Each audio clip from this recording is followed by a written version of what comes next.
create an organization, global, to create bridges for young people that I didn't have to work on. Believing in humanity, but with action and saying we must hold ourselves accountable and we must do better. We must do better. Comment regarde-t-on le monde aujourd'hui et qu'est-ce qu'on veut qu'il devienne? Comment est-ce qu'on l'imagine?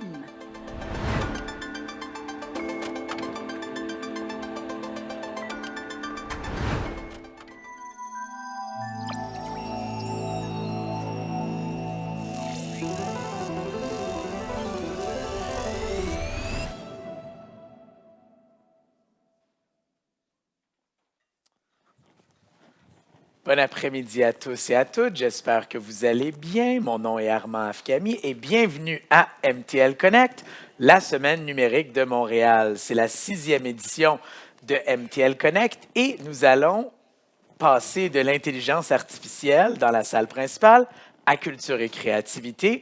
Alors, bienvenue à tous. En plus, aujourd'hui, toute la programmation culture et créativité est spéciale aujourd'hui parce qu'elle souligne également la 4e édition des rendez-vous France-Québec sur la découvrabilité des contenus culturels francophones présentés par le ministre de la Communication et le ministre la ministre de la Culture et de la Communication. Oui, ça, il me manquait un C de MCC. Merci, c'est gentil. Alors, avant de débuter ce beau panel et d'inviter les participants, quelques petits éléments importants. Premièrement, ici, c'est l'entrée de la salle. Si jamais vous devez quitter la salle, prendre un téléphone, quitter rapidement pour la salle de bain, whatever, on prend la porte d'arrière, s'il vous plaît, qui est située à l'arrière. Et si jamais, c'est ça. Ça, c'était 1.1. Point 2, 8e étage. Vraiment important, je le répète à tout le monde parce que c'est important, puis je veux que vous le découvriez. On a un parcours d'exposants à vous présenter au 8e étage. Alors, je vous invite tous et toutes d'aller découvrir ces exposants-là. Est-ce que je peux compter sur vous, Montréal? Ben là, j'entends rire, ça veut dire non. C'est comme non, tu me dis pas quoi faire, toi. Vraiment, mais oui. Est-ce qu'il y en a qui sont déjà allés voir ce beau parcours d'exposants? Une personne, 2, Gabriel, 3. Mais là, c'est pas assez. Ça veut dire que je compte sur vous vraiment d'aller explorer ces beaux contenus-là au 8e étage. Je recommence. Est-ce que je peux compter sur vous? Bon, c'est mieux, j'aime ça. Bon, parfait. Alors, on va tout de suite présenter les panélistes de ce projet, de ce beau panel qui va partir ce segment culture et créativité ici dans la salle principale. On va parler le rôle de l'action publique en culture. Agir, mais par où commencer? Alors, je vais inviter les panélistes. Ils vont venir s'installer ici, sur la scène, et la modératrice va ensuite vous les présenter un par un. Alors, je commence par Jean-Gabriel Minel du ministère de la Culture. Merci.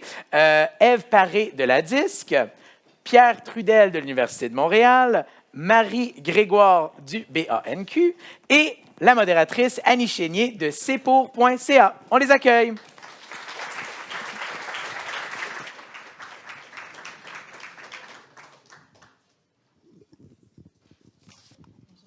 Bonjour. Bonjour à tous.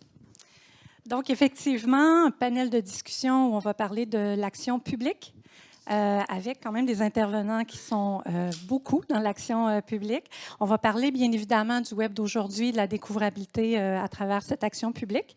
À mon niveau, je peux vous dire que je suis quand même aussi une passionnée de politique. Fait que c'est vraiment, je suis touchée d'être là avec vous. Donc, je vous représente nos invités. Donc, tout au bout, on a Jean-Gabriel Lemiel qui est chargé de mission auprès de la directrice générale des instituts culturels et de l'IA. Donc, on va peut-être parler un peu d'IA aussi. Donc, tout de suite après, on a Mme Ève Paré, directrice générale de la DISC. Merci d'être là. On a M. Trudel, qui est professeur émérite de l'Université de Montréal. Bienvenue, Pierre.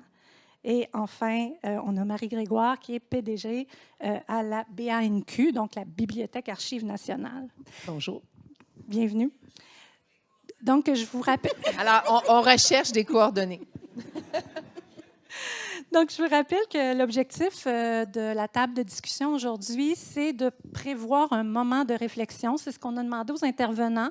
Moment de réflexion, un peu comme des états de la situation, de où est-ce qu'on en est en termes de rôle de l'État. Donc, on va parler bien évidemment de cadre législatif, on va parler de stratégie gouvernementale, de politique gouvernementale. C'est notre objectif principal. Et ce qui me fait vraiment plaisir, c'est qu'on va aussi avoir une deuxième partie sur les solutions. On a quand même affaire à des intervenants qui sont dans le milieu, qui sont sur le terrain.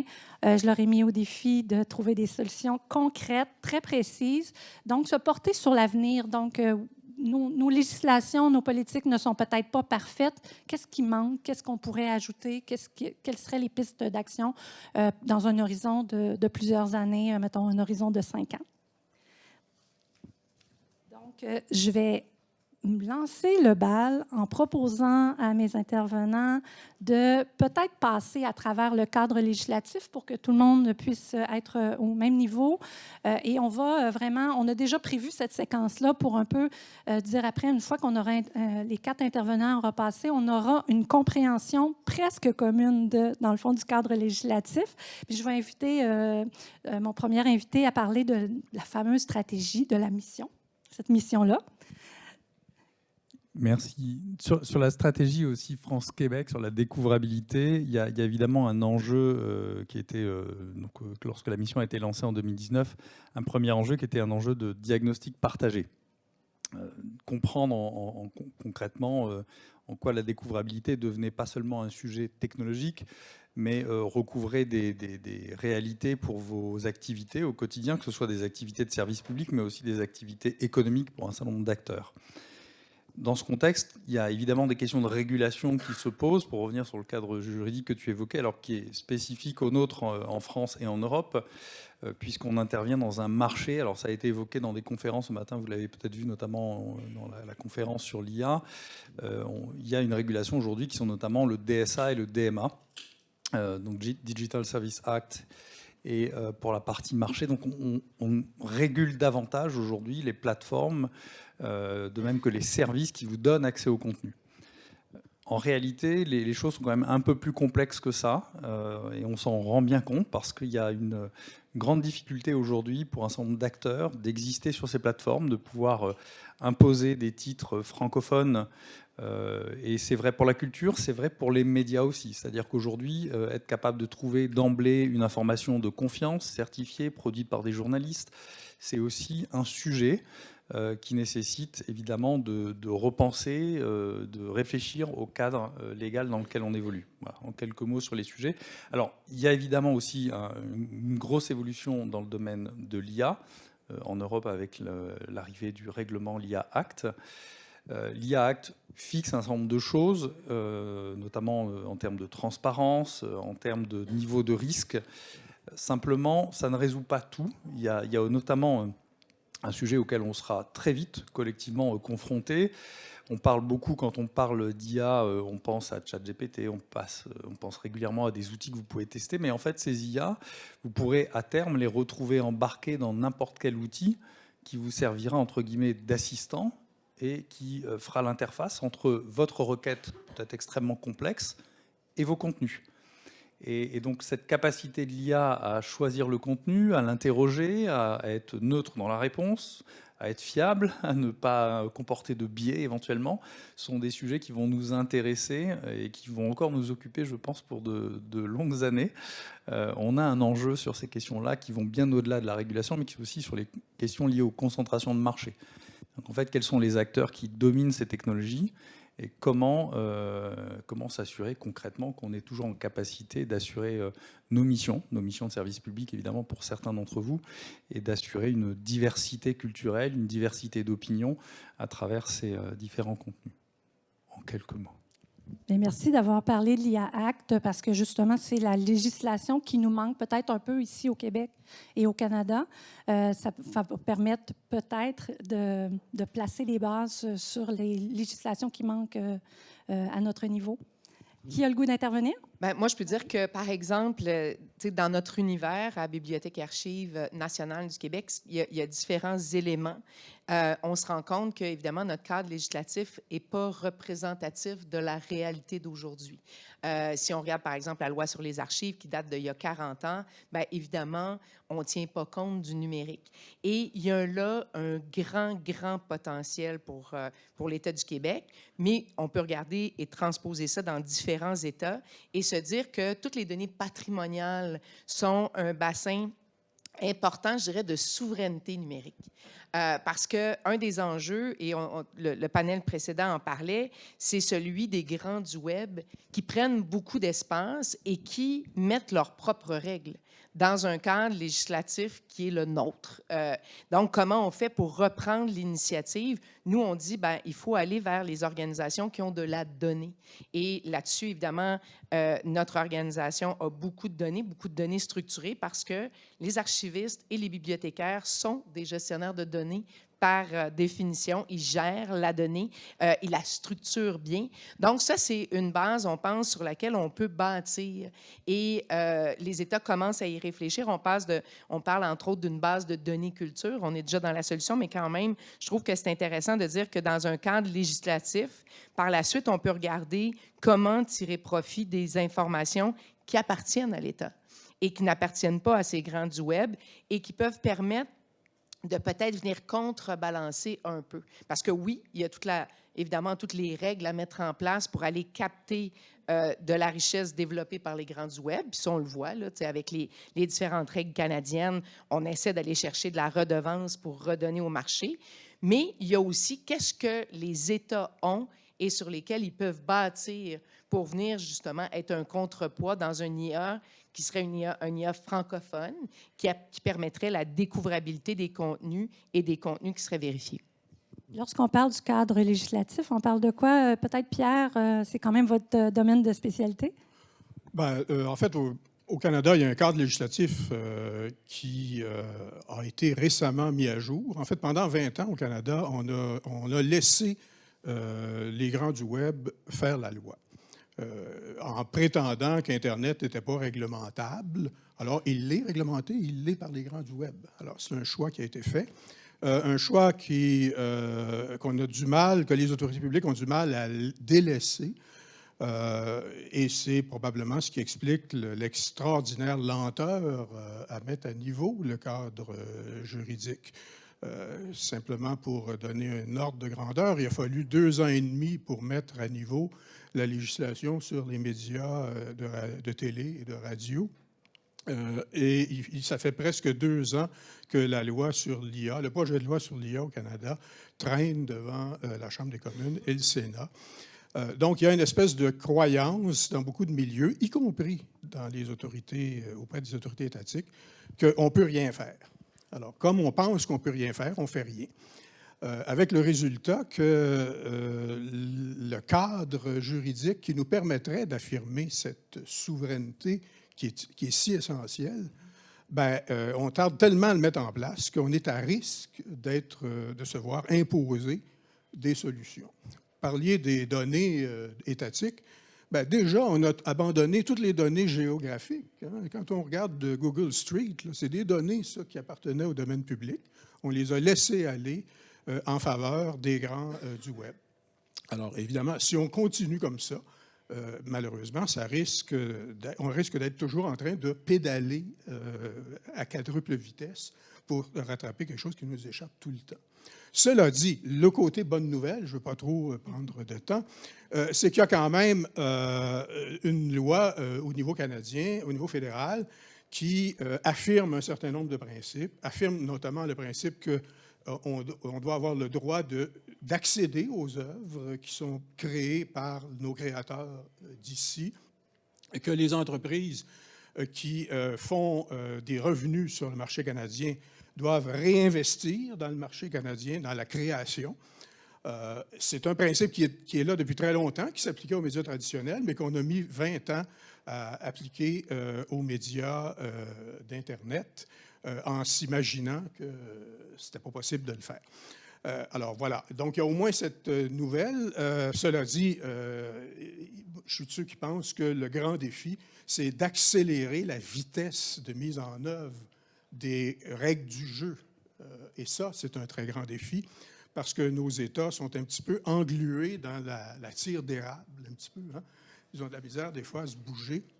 Et ça, ben, dans un monde qui évolue très vite, ça nous met beaucoup à risque. Ève, votre regard? J'aurais envie de continuer sur la loi sur la radiodiffusion. Pierre le mentionnait, ça fait 20 ans qu'on laisse les géants du Web faire la loi sur Internet. On voit les effets dévastateurs, hein, particulièrement en musique, où la part de marché qu'occupent nos artistes sur les plateformes d'écoute par les Québécois a fondu comme neige au soleil. On parle d'un maigre 5 %. Donc, les effets dévastateurs, on les constate. Maintenant, la loi a été modernisée. Le CRTC est en train de procéder à d'interminables consultations pour la mise en œuvre. Mais il y a deux principes fondamentaux. C'est l'importance que les plateformes contribuent au système financièrement. Puis là, on le voit, il y a des contestations devant la Cour d'appel. Et l'obligation de mettre en valeur. C'est sûr qu'on ne peut pas calquer à l'identique un système qui a bien fonctionné avec les radios hertziennes à un monde numérique, mais il y aura des obligations de mise en valeur. J'ai très hâte de voir comment ça prendra forme. Donc, on est dans ce processus-là. Effectivement, c'est très long. Il y a un contexte politique à Ottawa aussi qui crée une certaine incertitude quant à l'avenir de cette loi-là. On sait que les conservateurs ont promis de mettre la hache dans la loi sur la radiodiffusion.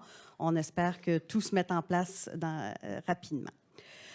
Ensuite, bien, il y a le ministre Lacombe qui a annoncé son intention de légiférer au provincial aussi. Donc, on s'attend dans les prochains mois au dépôt d'un projet de loi. On n'en connaît pas la teneur. On a été consultés pendant l'été. On est plusieurs à avoir intervenu.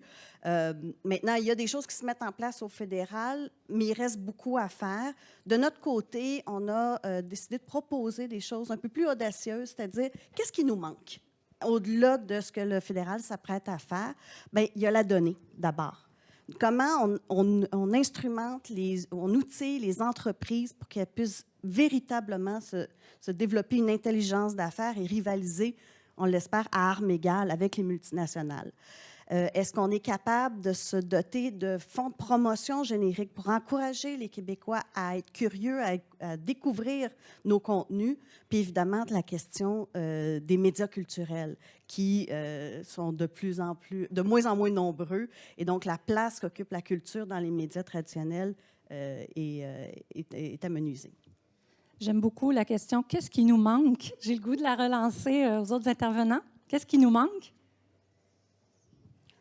Très concrètement, une exigence que les télés et les dispositifs capables de recevoir des signaux soient dotés par défaut des applications qui permettent d'accéder à nos contenus. Aller chez Costco, aller commander sur Amazon une télé, il se peut qu'il n'y ait même pas d'application qui permette d'accéder à Télé-Québec ou Radio-Canada ou TVA. Alors, on pourrait commencer par là. C'est dire à quel point il y a du retard à rattraper. Parce que là, on n'est même pas rendu dans la découvrabilité. On est simplement rendu... Quelqu'un qui achète une télé, il peut ignorer que Radio-Canada existe, que Télé-Québec existe. Bien, puis dans ce qui manque, c'est sûr, on essaie de rivaliser avec des plateformes qui investissent des milliards de dollars dans les algorithmes. Fait qu'il est clair que si une plateforme met, je ne sais pas moi, 1 milliard de dollars annuellement et que nos télépublics ou nos plateformes à nous, mettons 50 millions, c'est déjà immense pour nous, bien, il faut être non seulement innovant, là, mais je veux dire, faut faire des miracles avec les dollars qu'on a. Fait que ce qui manque aussi, je pense, bien, ou ce qui est, je dirais, qui est en amorce, c'est la solidarité. Je pense que les États doivent travailler ensemble. On n'a pas le choix parce que, bien, vous l'avez dit, on a laissé les grands du Web aller, puis c'est un peu l'État dans l'État. Ils font les règles, c'est eux qui font les règles, puis dans bien des cas, les gouvernements regardent ça puis jouent selon les règles du jeu des États, mais les grands du Web jouent selon les règles du jeu du marché. Alors, on ne se retrouve pas à armes égales du tout, mais dans la solidarité, moi, je pense qu'il y a des outils dans la mise en commun, la mise en commun des données, le travail qu'on peut faire ensemble pour avancer plus vite, pour innover plus rapidement. Mais Mais ce n'est pas simple parce qu'on a des cadres législatifs qui sont différents. Mais je pense que, par exemple, il y a des lieux comme la francophonie qui peuvent nous permettre d'accélérer ces collaborations-là, puis nous permettre d'aller plus vite, et des ententes avec la France nous permettent aussi de peut-être dire qu'on est capable de faire du kilométrage plus rapidement. Jean-Gabriel? Oui, peut-être pour compléter sur un point de vue un tout petit peu différent, on se disait qu'est-ce qui manque ? Je crois que ce qui manque aujourd'hui, au-delà de l'enjeu de la solidarité, de la mutualisation aussi, il y a clairement un enjeu et les moyens ne sont pas les mêmes. Donc, on a nécessairement besoin d'innover collectivement. Et je crois que concrètement, sur ces sujets liés à l'Internet sans frontières, par ailleurs, on a cette nécessité quelque part d'aller trouver des collaborations qui dépassent nos frontières. Simplement, ce qui nous manque aujourd'hui, je reviens sur un élément un peu historique aussi pour nous, de notre point de vue sur la négociation du règlement sur l'IA. On a vu pendant cette phase de négociation des tractations extrêmement complexes qui opposaient deux mondes qui ne parlent pas le même langage. D'un côté, l'innovation à tout prix, où les acteurs de l'IA peuvent librement et sans complexe développer des modèles sur la base des données et de données sous droit, ce qui pose évidemment des questions majeures en termes de propriété intellectuelle en France notamment, mais de partage de valeurs, qui sont des questions qui ont été largement débattues. Alors, quand on parle d'entraînement pour les données, notamment dans l'IA, il y a différentes phases d'entraînement. Il y a l'entraînement du modèle, ce qu'on appelle du modèle de fondation, puis après il y a la spécialisation du modèle pour lui donner vraiment une capacité à faire des tâches beaucoup plus précises. On imagine bien que sur ces tâches plus précises, il y a une valeur en tant que telle. Donc l'innovation, ça c'est le point de vue des acteurs, on va dire, de l'IA, pour dire les choses simplement, ou plutôt des plateformes. Et puis de l'autre côté, les acteurs culturels qui, tant bien que mal, essayent de résister et d'exister dans ce débat. Et en fait, un des enjeux aujourd'hui auxquels on est confronté, je pense qu'il manque concrètement dans le débat public, c'est d'être en capacité de concilier ces questions de souveraineté technologique et de souveraineté culturelle.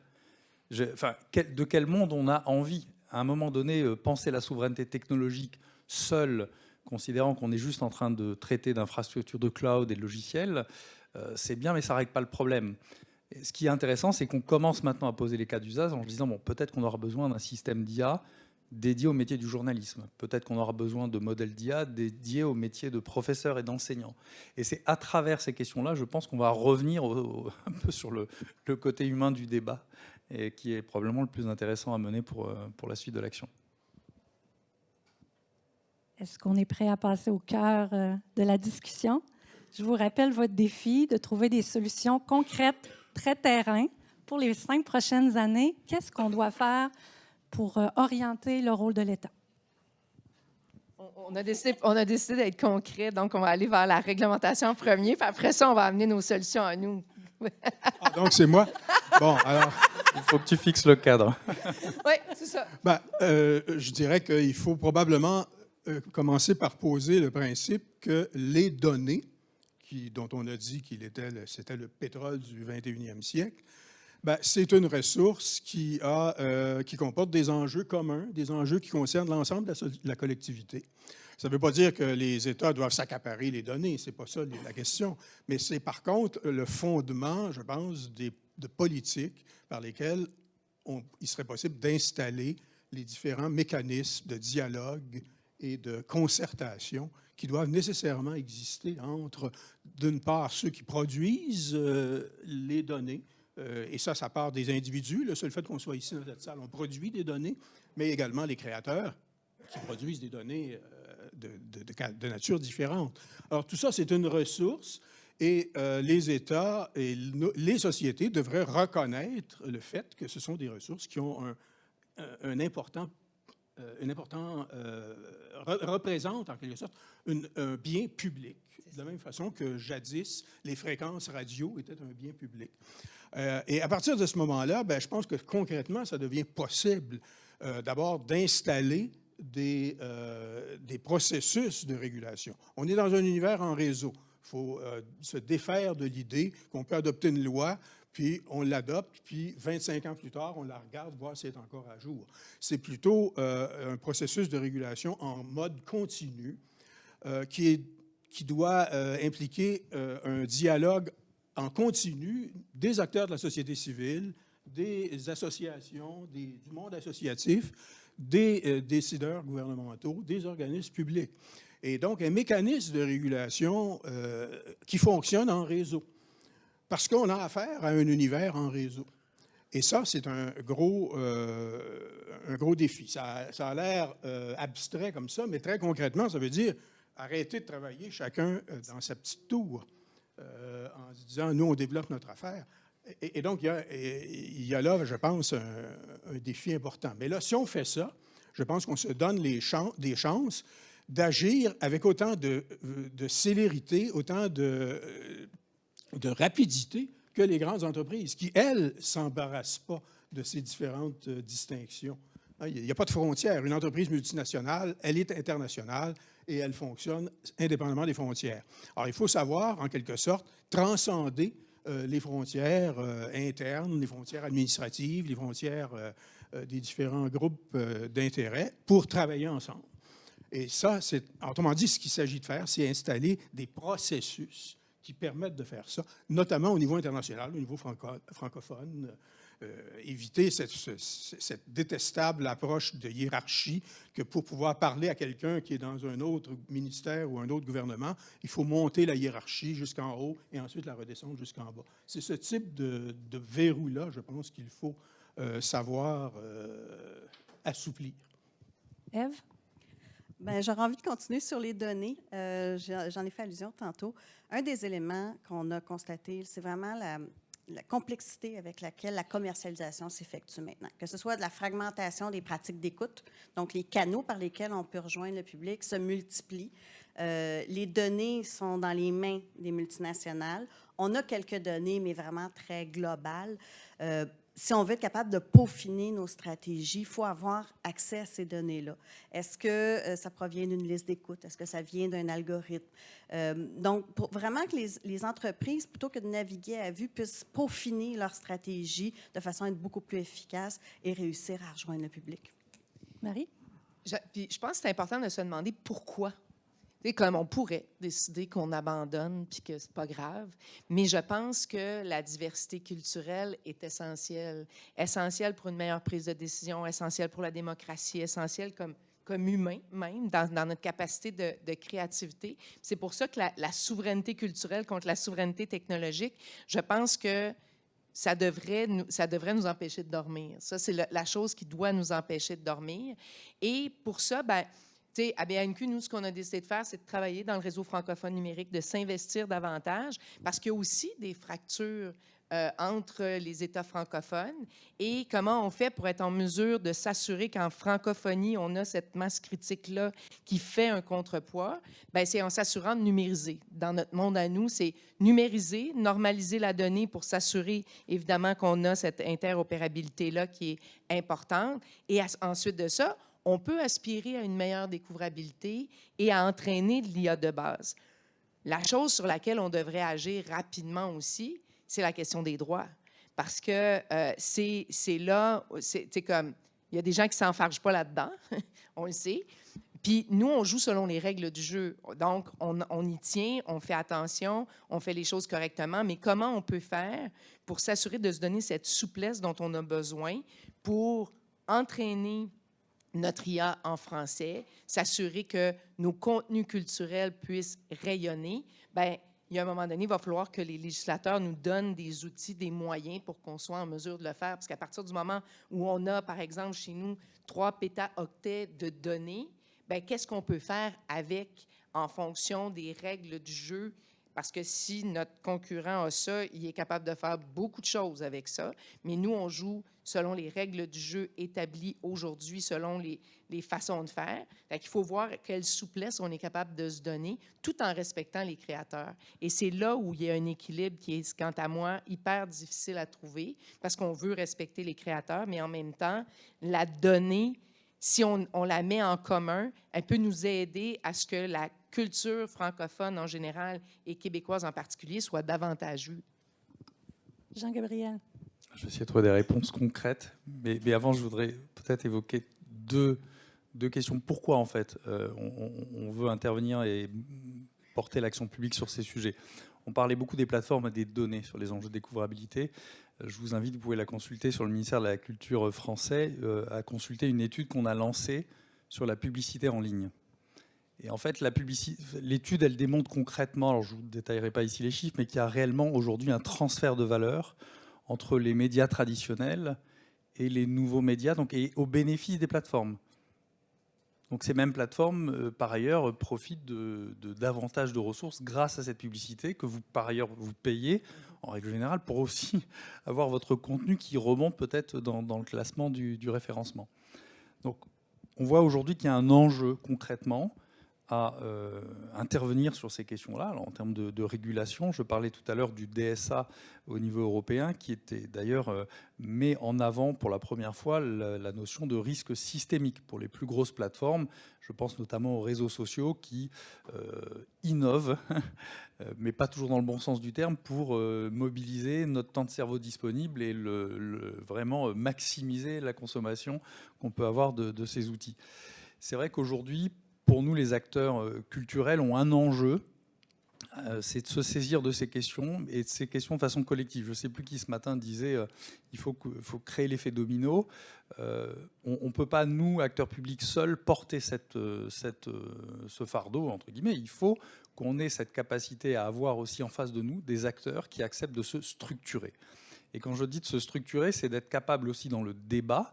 On a vu signer notamment des deals entre des médias et des acteurs de l'IA.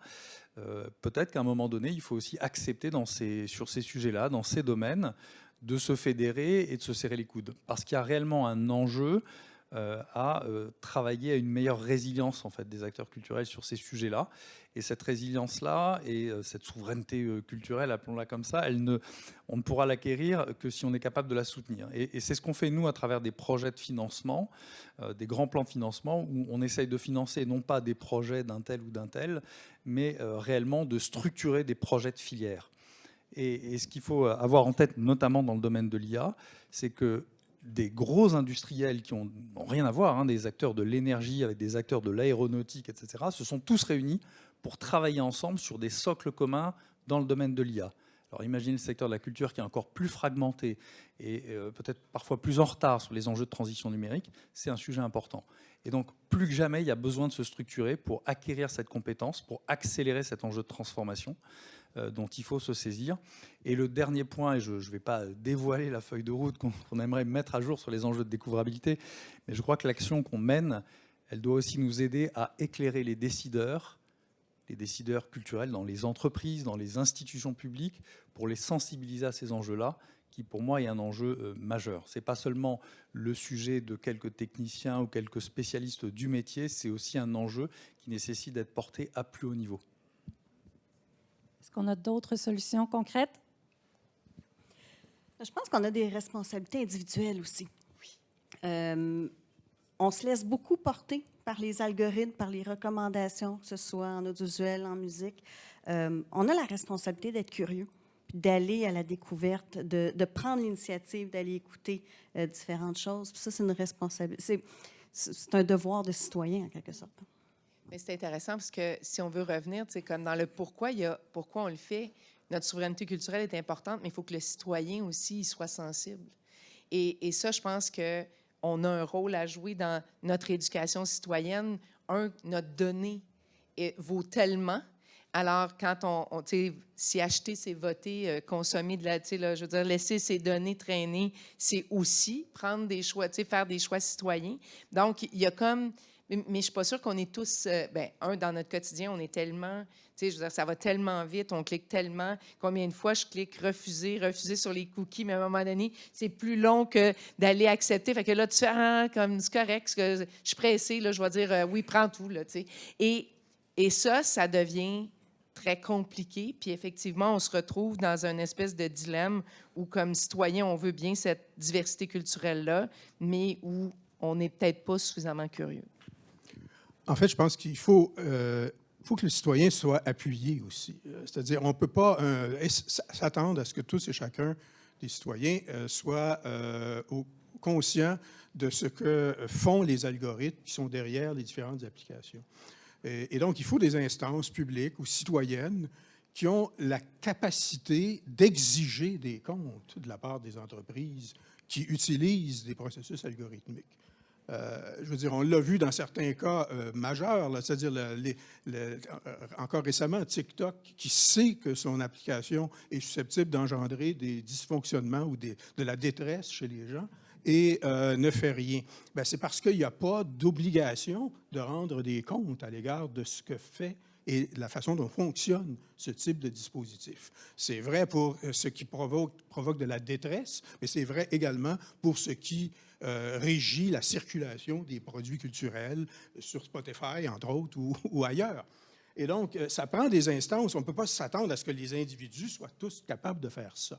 Donc, ça prend les deux, les individus conscients, mais également des instances publiques capables d'exiger des comptes, capables d'expertiser les processus puis les dispositifs qui sont utilisés pour savoir comment ils fonctionnent et puis exiger éventuellement qu'ils soient, que leur fonctionnement soit ajusté de manière à ce que ça corresponde à nos valeurs, au respect de notre culture, au respect des personnes. Je vous invite à aller vers la conclusion de notre discussion où on avait le goût de se pencher sur le rôle du milieu culturel qui souvent subit la législation, les différentes stratégies. Comment on voit cette collaboration-là possible entre le milieu culturel, donc les gens qui sont dans la salle, et l'État, ou les sociétés d'État, ou les ministères? On a parlé de se fédérer. Il y a plusieurs initiatives qui sont en marche, notamment, je pense à Métamusique, entre autres, où les acteurs se sont rassemblés pour se donner les outils. Il y a quand même un défi de financement. Les sommes sont versées au compte-gouttes. Il y a des contreparties qui sont exigées de la part des organismes culturels qui ont des moyens déjà très restreints. Donc, il faut aider aussi le milieu à se structurer et à se donner les outils. C'est ça, travailler ensemble, ça demande un peu de laisser aller aussi. Hein? Ça veut dire aussi, je pense que c'est un état d'esprit. Et donc, on travaille sur cette base de données culture. Nous, on veut jeter les bases, comme c'était une des recommandations de l'innovateur en chef. On veut y travailler, mais effectivement, il faut s'assurer qu'on a le même langage, qu'on veut gagner ensemble. Et ça aussi, c'est pas nécessairement facile parce que chacun a ses priorités organisationnelles, chacun a ses publics à aller joindre, chacun a ses enjeux. Mais là, ce qu'on dit, c'est que devant, c'est plus gros que nous. Donc, on ne peut pas se permettre de rester chacun chez soi. Donc, il faut fédérer. Comme hier, on annonçait la vitrine, c'est une première. C'est une première. Il faut continuer d'innover en ce sens-là, mais pas seulement entre nous au Québec, pas seulement entre nous au Canada, mais vraiment dans la francophonie. Puis ensuite de ça, avec les autres langues qui ont envie d'émerger sur les plateformes. Ce qu'on peut demander au secteur, et je fais un parallèle avec autre chose, on va avoir dans le cadre du sommet de l'IA, je pense, qui arrivera en février 2025, un sujet qui va nécessairement émerger, qui est le fait que coexistent aujourd'hui sur les plateformes, dans l'espace numérique, des œuvres de création humaine et des contenus 100% synthétiques créés par l'IA. Je n'oppose pas, évidemment, chaque artiste peut utiliser l'IA dans le cadre de son travail, mais on voit commencer à émerger des contenus que je qualifie un peu de parasites et qui viennent polluer, entre guillemets, l'expérience, les plateformes. Et ça pose un vrai sujet. Et je pense qu'aujourd'hui, ce qu'on attend aussi du secteur, c'est continuer à faire ce qu'il fait de mieux. C'est-à-dire, en gros, d'assumer pleinement son rôle d'artiste, de créateur.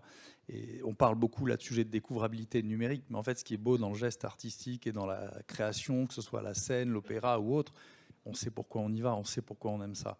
Et en fait, je pense qu'il ne faut pas déplacer le débat et le curseur de façon trop importante. À un moment donné, ce qu'on veut préserver, ce pourquoi on se bat, c'est ça. Donc j'ai presque envie de leur dire, voilà, c'est à eux de porter aussi cette dimension-là. Pierre, vous avez le rôle de conclure avant la période de questions. En fait, j'aurais pas pu mieux dire que mes trois collègues. Donc vous êtes prête à recevoir des questions du public? Sans jeter le micro. Hein.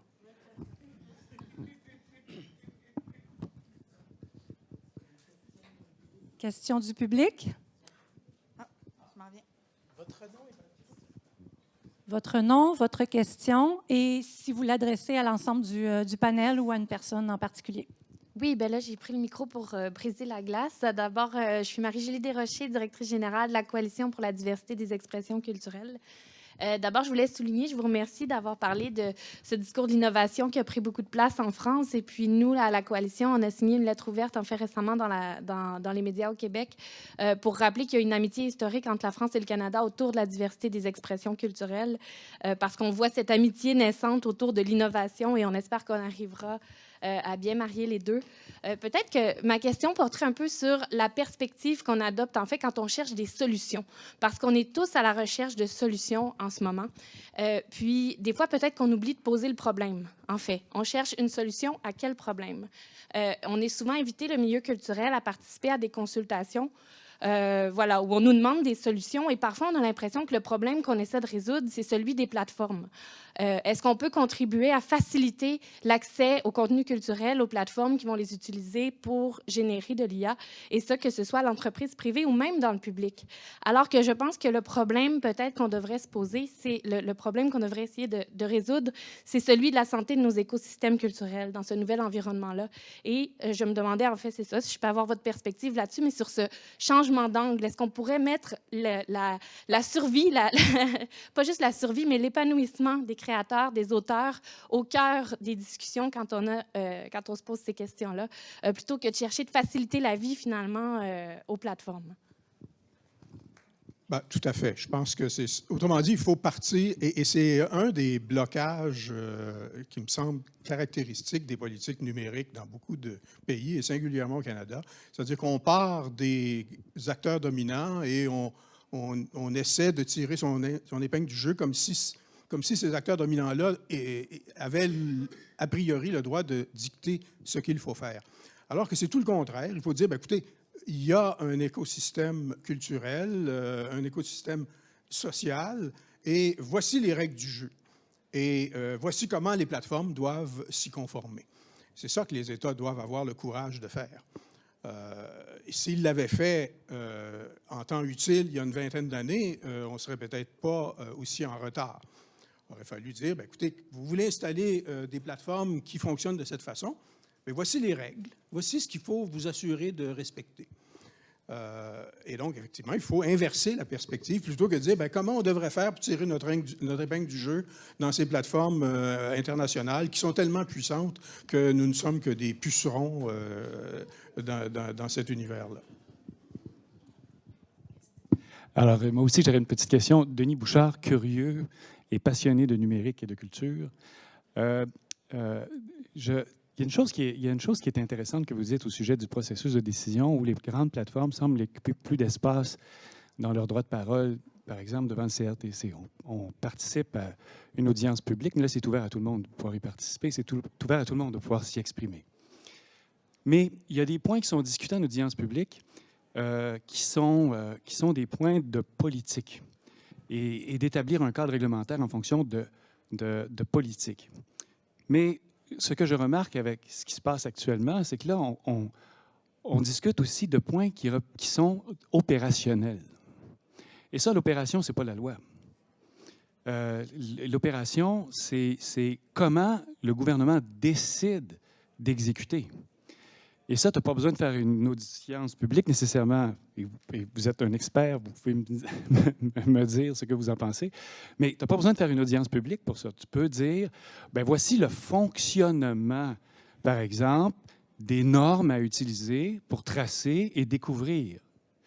Voici le fonctionnement d'interopérabilité obligatoire. Je ne crois pas qu'une audience soit nécessaire. Je ne crois pas que toute cette démarche soit nécessaire pour imposer ce type de règlement. Le Conseil l'a fait dans le passé. Le Conseil oblige depuis 30 ans les télédiffuseurs à rentrer des codes manuellement dans une machine qui ressemble à une dactylo. Et en bout de piste, ces données-là sont pas ouvertes en passant, et en bout de piste, ils l'ont décidé sans audience, ce système. Alors, pourquoi ça prend des audiences pour décider un autre système qui obligerait une meilleure traçabilité et découvrabilité, en fait, une meilleure interopérabilité? Réponse rapide?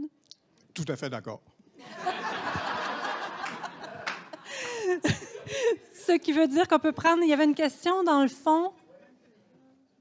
on prend une dernière question. Rapidement. Ah, pas d'autres questions? Ah, oui, je pense que... Question? Ah, non. Mot de la fin? Moi, j'ai déjà dit le mot de la fin. Moi, je pense que ce qu'on est en train de se dire, c'est qu'il faut reprendre l'initiative. Moi, c'est ce que j'entends. Il faut reprendre l'initiative et il faut tourner l'assiette de bord. Fait que je pense qu'en se mobilisant, en décidant aussi, en laissant tomber chacun nos petites prérogatives, puis en regardant grand, je pense qu'on est capable de y arriver. En tout cas, comme je disais, nous, on a décidé de s'investir au réseau francophone numérique. Et évidemment, ce sont des données patrimoniales, mais ce sont des données qui sont essentielles pour la suite des choses. La découvrabilité, ça ne commence pas aujourd'hui. Oui, il y a de la création d'aujourd'hui, mais il y a la création d'hier qu'il faut connaître pour être capable de se projeter dans l'avenir. Donc ça, c'est la contribution des milieux documentaires patrimoniaux. Mais chacun, on se regarde et on se dit, OK, comment on peut faire pour travailler ensemble pour se projeter dans l'avenir? Et je pense que après ça permet de passer le témoin à l'actuel. Bien, je pense qu'il faut faire preuve d'agilité, autant au niveau des pouvoirs publics, autant au niveau des organisations, mais il y a aussi, comme on le disait tantôt, une responsabilité citoyenne. Merci. On a compris qu'il faudrait poursuivre le débat. Merci à tous. Merci énormément à tous pour cette participation. Merci énormément. Merci à toi. Merci.